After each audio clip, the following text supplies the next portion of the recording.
Hey guys, thanks for watching this video. So what we got here behind me is 2004 footer. No trespassing, but I'll let you guys come in for just a minute. Here's where my fun is. Check out the odometer on this thing. After getting it home, I got 91,204 miles. Starts awesome too, by the way. Been working on getting the seats out of this thing. Got bolts out of about half of the inner rows here, or whatever, you know, in the middle of the hallway. I haven't got the ones on the side that mount to the wall yet. I have completely removed that seat. This is a cool little air compressor I got for free in a house clean out in the foreclosure I was working at. It's got two emergency exits on the sides, on either side rather, and as well as an emergency window on either side and one in the back. And then that's where the 7.3 lives underneath.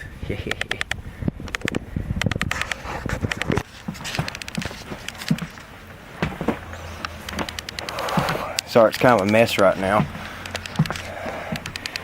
I'll show you what it looks like once I get the seats ripped out of it.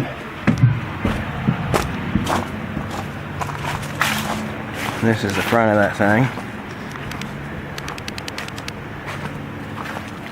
And all down the side of it here too.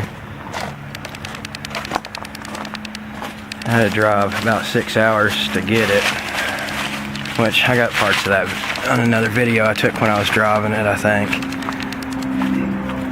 Got an interesting story right here. I did that. So this bus was parked in a field, cow field actually, and had pulled me out with a tractor. They just pulled me downhill, and I didn't have my foot on the brake pedal good enough, and by the time I did, I just slid right on into the back of the 3-point hitch on the tractor and somehow managed not to bust out the tail light. And it did touch that radiator. I'm not sure if you can see that on here or not. Yeah, there you go. But it did manage to kiss that just a little, but it didn't leak or anything like that. Alright guys, I'm real excited. Let's get in here, see if we can get this thing jumped off. This here's a 2004 International flat noser. The good old 7.3 liter Power Stroke. Well, not a Power Stroke, it's a T444E, but same engine as a Power Stroke. 90,000 miles, air, everything. MD 3060 Allison.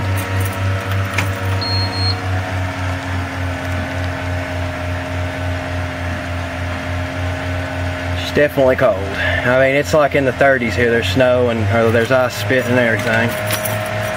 Here we go. She's a-cranking. She almost started. Give her some more glow plugs. The engine's in the rear of this bus, so it's interesting to try and even hear it start up. Bill's gonna blow my band up.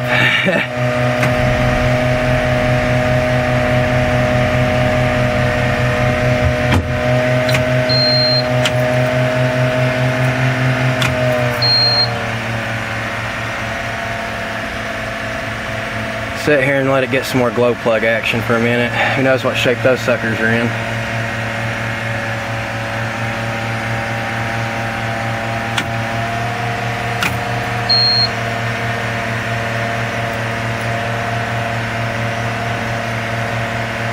The salvage yard that I'm at, the people aren't too very friendly and they're wanting me to just hurry it along so they can close, but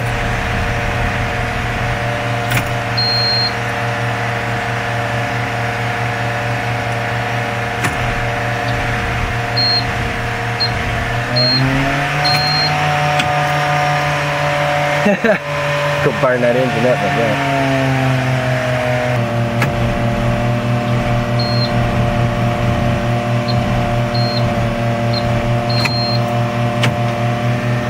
We'll have to wait a few more minutes. Alright, well, I'm having to get this thing pulled out. I did get it started this morning, no trouble at all. No smoke. Got a tractor behind us right now trying to pull this out or pull the bumper off, one or the other.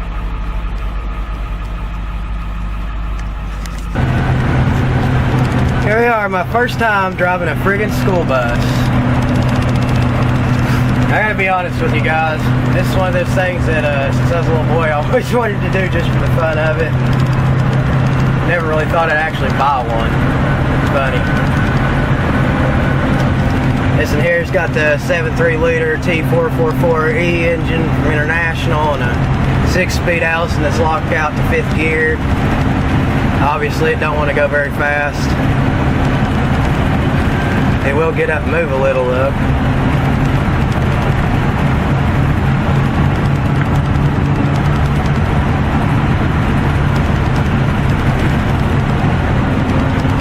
So far everything looks pretty good on it. I've only drove it like 3 miles, but I'm up in Virginia, Ruckersville.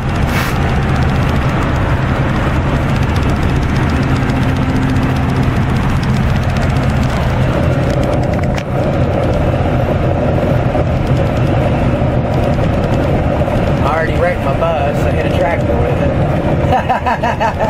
My wife's going to be annoyed with me. Speaking of my wife, that's probably who's texting me just now.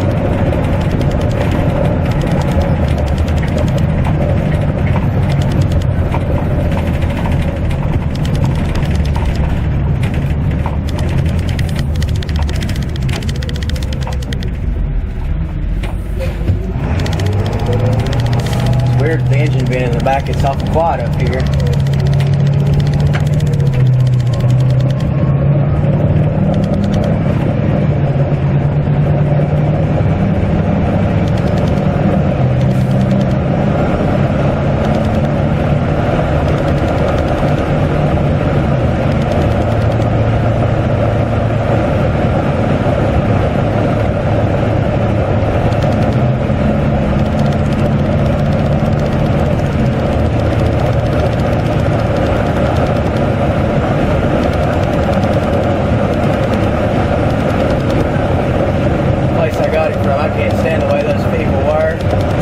Yesterday with about an hour to go. The weather was bad, snowing and ice coming up from Tennessee. 4.5 hour drive took me about 6 hours to make. And these people got the bus off of. They weren't interested in trying to help me out. They said, everybody's going home. Not interested in selling anything to you today. So we had to spend money to stay in a hotel room and then come back this morning. I should have already been home last night. I had stuff to do. It's very, very inconvenient.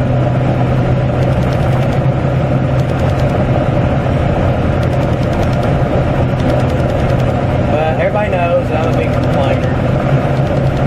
At least they did let me test drive it. That's kind of surprising. I figured there was going to be jerks about that on top of it.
Boom.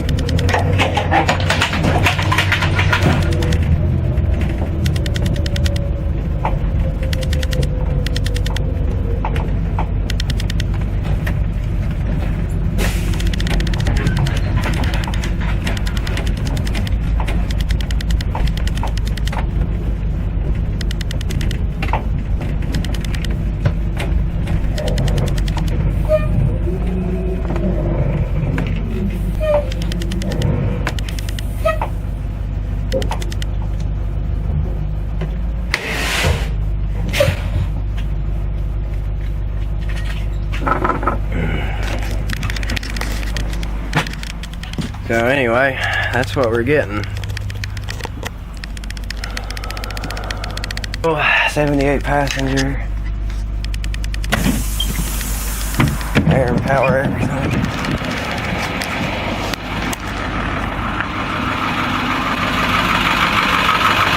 Back here, still kind of blow by we were looking at.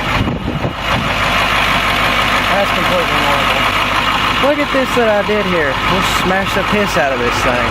Hit a freaking tractor.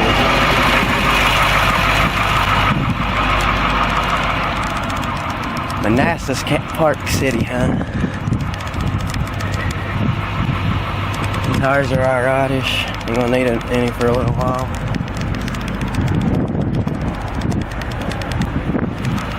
Inspection just expired 3 months ago. So I've been running up the road. It ain't getting hot. Everything looks good.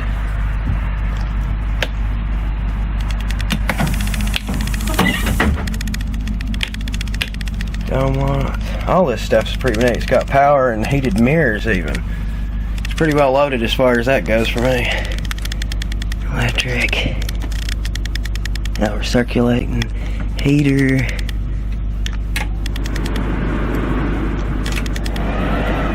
Cool. Anyway, that concludes it.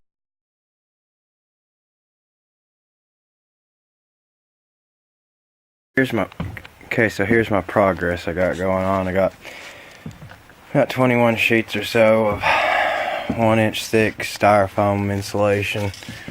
It's going to go up on the walls. The spray paint was a little too cold, so I stuck it inside to warm up. What I also did here is silicone the windows that I'm going to seal up there, not use. And I also even took time to fill in there where the little locks clip. And I'm taking this down here to put wiring through on both sides. And I even took time to silicone where the locks snap in there in the windows as well. So this is going to be the kids' room in the back.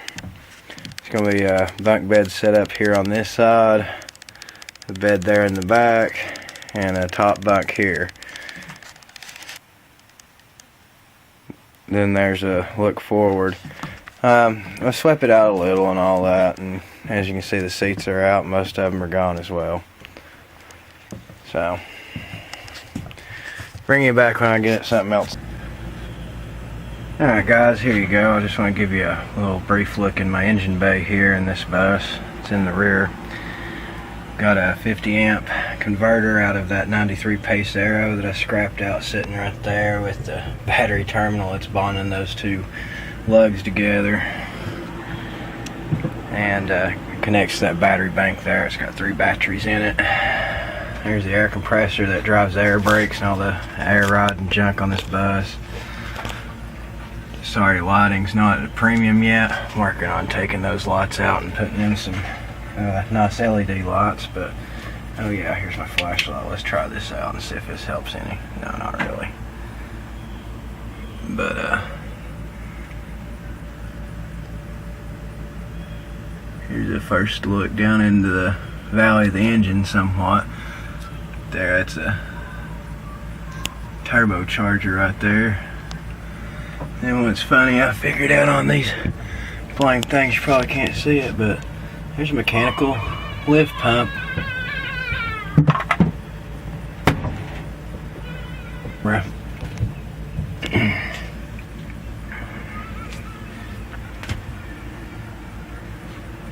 There's a big old radiator.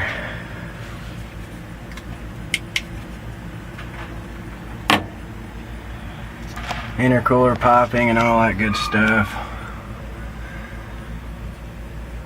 It doesn't look exactly like a Power Struck, but there's really not a lot of difference between the 7.3 that's the T44E and the 7.3 Power Struck that's in the Ford trucks.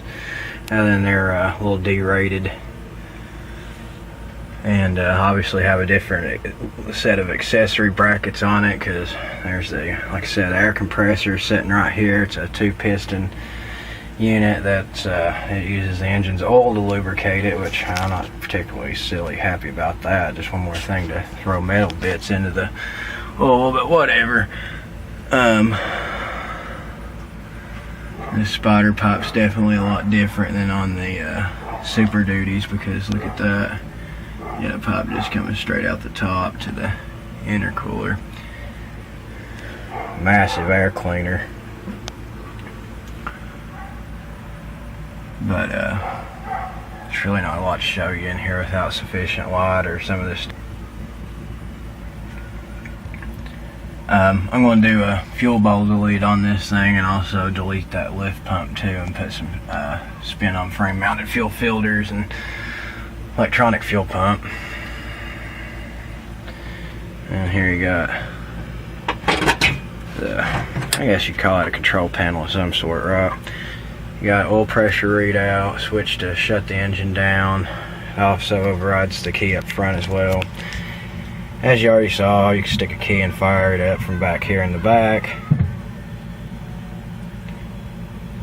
Got fuses for the engine. At least they got a really clear, plain, easy to read diagram of what fuse or relays for what. And oh, the bags here got spare sensors and stuff like IPR valve and CPS, all that good stuff. Got a data connector right there.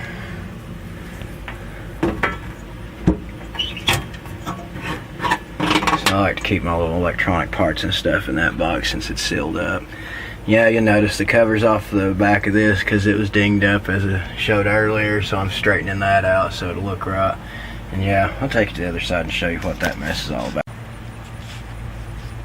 Yeah, that's what the radiator end looks like with the cover off. And while I've got that off, notice that the frame rail rides awful high on this, so I'm actually going to have to cut some of that and bring this out so that put a trailer hitch on this thing. Tow that trailer I got sitting back there. It's not finished yet, but one of these years, right? Working on trying to get this rather big old dinged up portion here straightened out the best I can so it don't look as bad. And no, I didn't actually hit the building or nothing, but I definitely got her awful close, didn't I?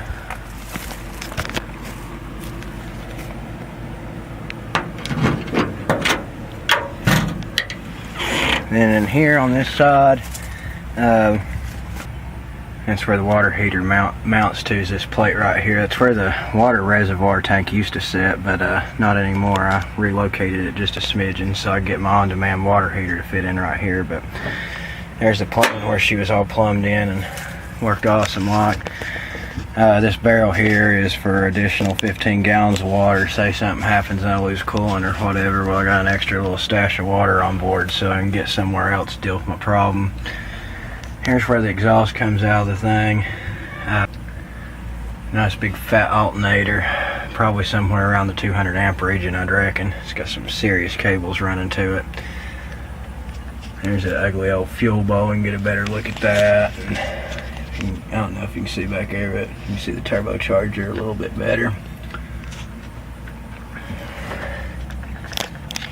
If you look down here, well, definitely ain't gonna see it, but anyway, oil pan on this thing looks brand new.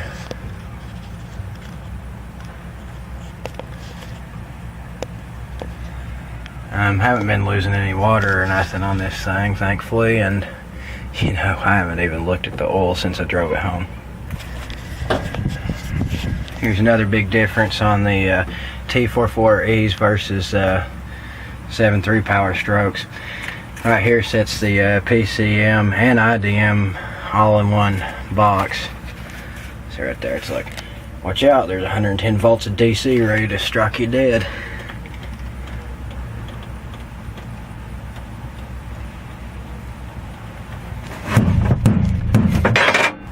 But anyway,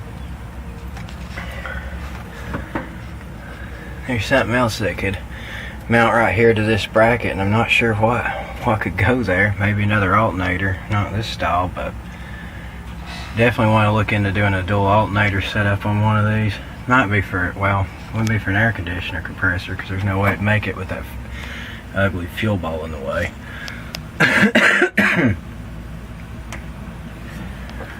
But this engine here has not been leaking oil or nothing. It's only got 91,000 miles on it though. That's pretty good. Then here you got the pump that pumps the water from the engine up forward to the heaters for the bus. You even got shut-off valves on both sides of it, which is a dandy. In case you got a leak or something crazy, you can shut it off instead of being forced to be stuck with it. Oh wait, I got a lot down here. It's definitely safe to use like that.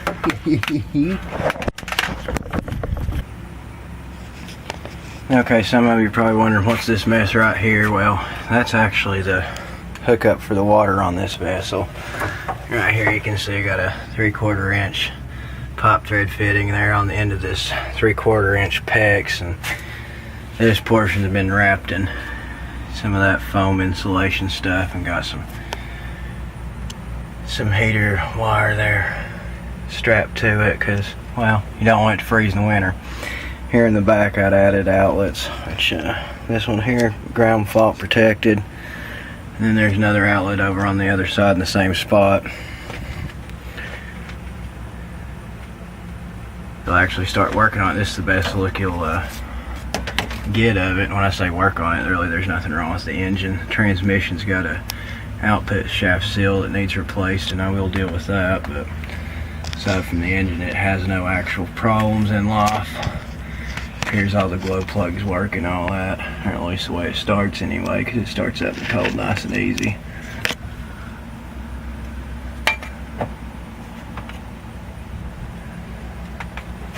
Take you under here, show you what it looks like from underneath. Have to excuse all the mess everywhere. I don't know if you can see that or not.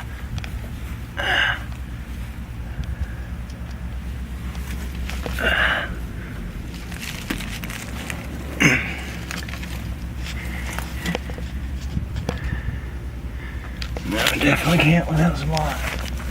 Which I can't get the light all the way down here, but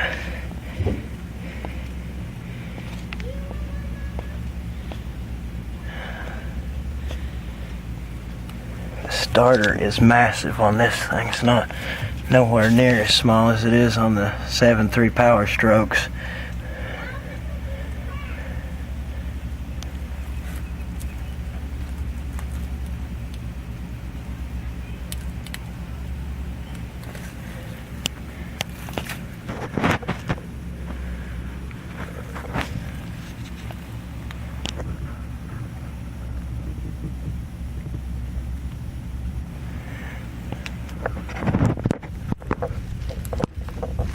Got a little grit and stuff everywhere, but all the same, you can see here on the plate, the model's a MD3060, which is a 6-speed automatic.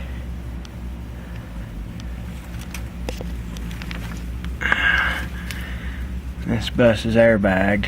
There's brand new bags on the back, which is terrific. At least there'll be one thing I don't have to fool with for a good while. Oh yeah, I forgot. Leaking a little bit from the rear end too, but I'm gonna deal with that at the same time that I deal with the output shaft on that. Drive shaft on these things are super short. Shoot, you can't even see it. If I can get the sunlight out of the camera, you can see it a little bit. I mean, that might be a total of 3 feet in length. It's definitely beefy though.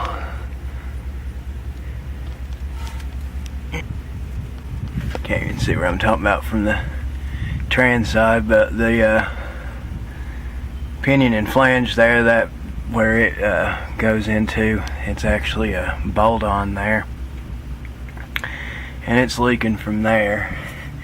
It's not even leaking from the seal or anything. Strange, but at least it won't be a hard fix because I'm already gonna have to pull a drive shaft down to fix that shaft seal there on that sucker. I'll take some pictures of it so you can get a much clearer view of this stuff. I also need the numbers off the transmission because I gotta send the TCM off, have it reprogrammed to unlock 6th gear, and I'm gonna make a video about that eventually, but I'm not gonna go to Allison to have it done. I'm just gonna have a third party reprogram it for me and not deal with having to beg for the blessing of Allison and International to say, oh yeah, give this man his 6th gear. I mean, frig, this thing ain't under warranty no more. What do they care what I do with it? They're not liable for me. But anyway, that aside, I'm not making this video to complain.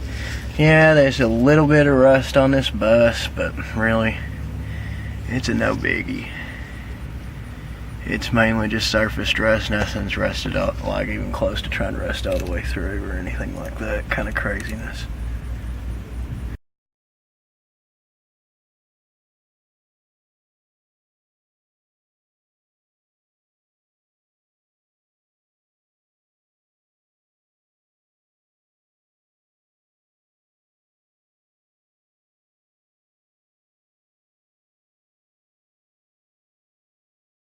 Another thing that's different on these versus Power Strokes is the coolant fan's electronically controlled, which would definitely like that idea a lot better, because then I can cut into the wires and control the operation of the fan myself.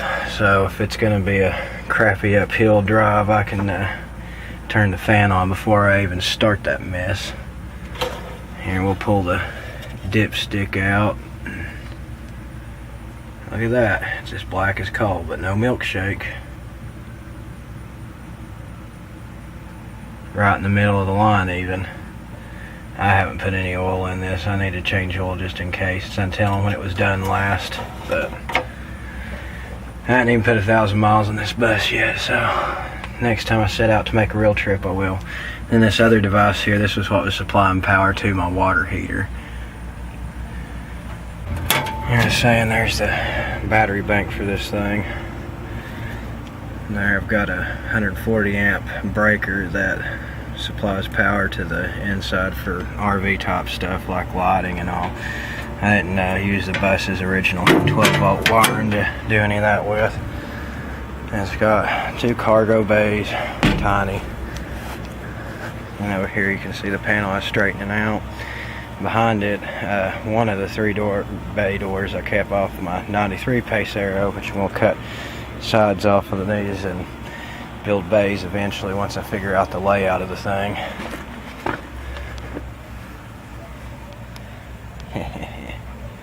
There's your Power Stroke sticker. And over here, in this compartment, got kinds of wiring and all. Some of this I've already taken out. That was for the bus stuff, like the stop sign and all that. Currently, this right here, I'm hooking into the wig-wag lights on the top there so that the ambers function as my turn signals as well, and the red lights on the back function as the brake ones. The red lights on the front, they won't be doing anything. This here is a temporary panel that I have for some things that's up front with me. The main panel for all this mess is actually in the bathroom of this machine. Thank you for watching this video, and if you want to see more videos about working on these school buses and converting them into RVs, then, well, smash that subscribe button and maybe even the like button, only if you did like it, and I'll be making more. And also, there is a link in the description box if you'd like the quality of my videos to improve. I definitely need some new equipment to do that. My cameras are barely hanging in there. The camera that I'm on, well, you usually hear it clicking as it tries to focus. And my other camera, the handy cam that I usually use, the viewfinder in it ceased to work. So it's a little difficult to make quality videos anymore. So anyway, if you want to donate to that cause, I'd always appreciate any kind of help like that. Otherwise, just stay tuned and I'll keep making content regardless of if I get any kind of fan funding to help me out. So anyway, guys, as always, I want to praise my Lord and Savior Jesus Christ for all that He's done for me. And if you want to read more about Him, learn about the gospel, then go to bloodboughtbornagain.com.